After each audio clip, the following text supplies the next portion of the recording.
Gentlemen, today we're going to talk about the topic of why approaching women in real life makes women see you differently. I don't mean just the act of approaching women itself.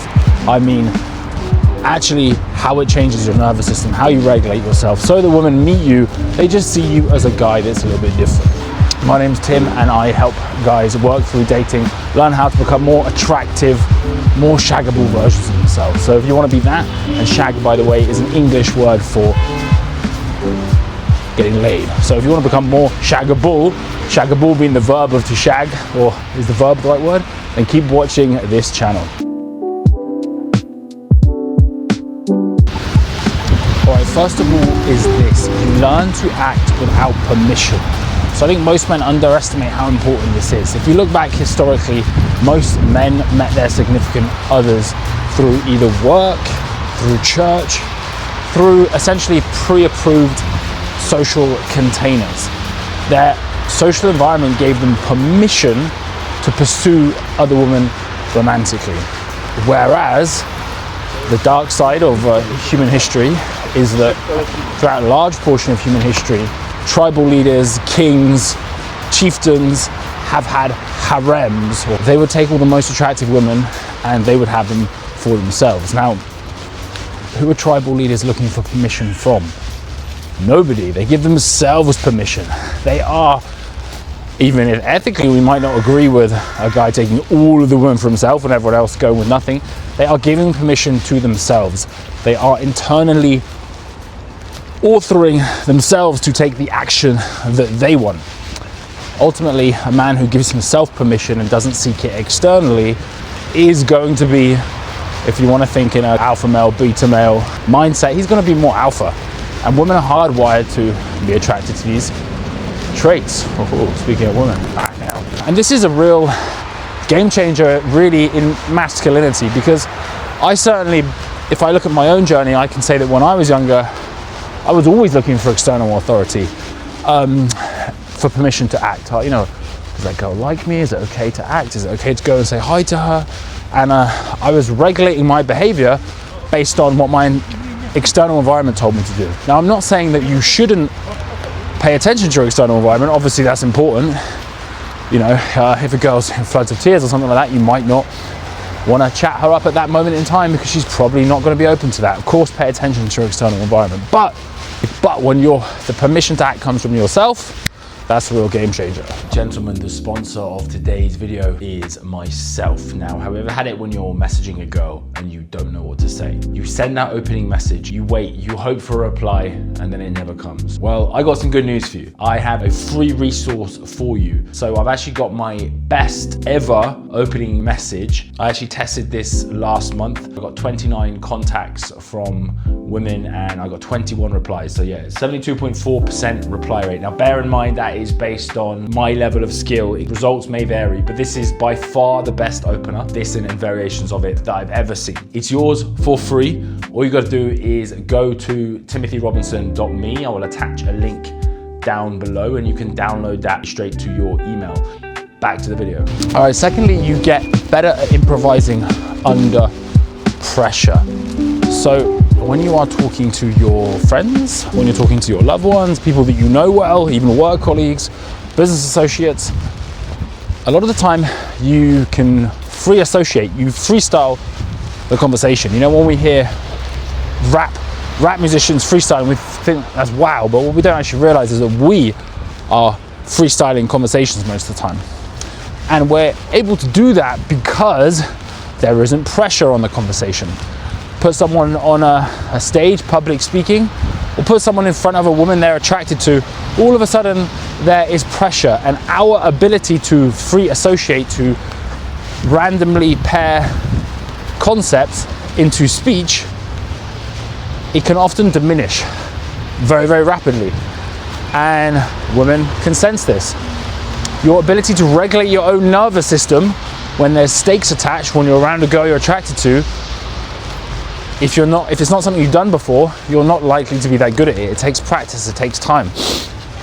And what you're really learning to do is improvise naturally, just like you would do in a conversation with someone that you already know, that you don't have to think about it when you're talking.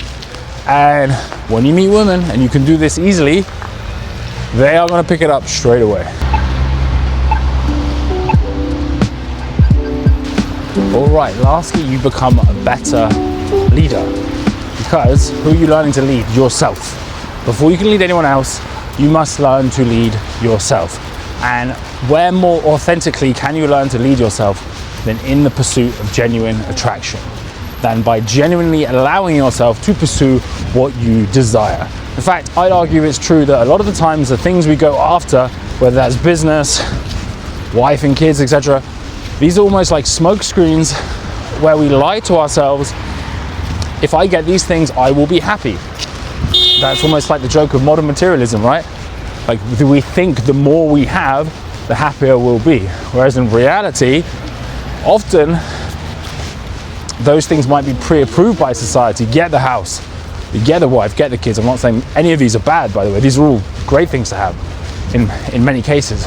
But in reality, maybe we want the smoking hot chick. Why? Because we do. Because we're biologically attracted, we're biologically hardwired to be attracted to signs of fertility. Is there anything wrong with that? Well, we were built that way. But yet at the same time, if you go back through the old joke about original sin, I think it is, where we are kind of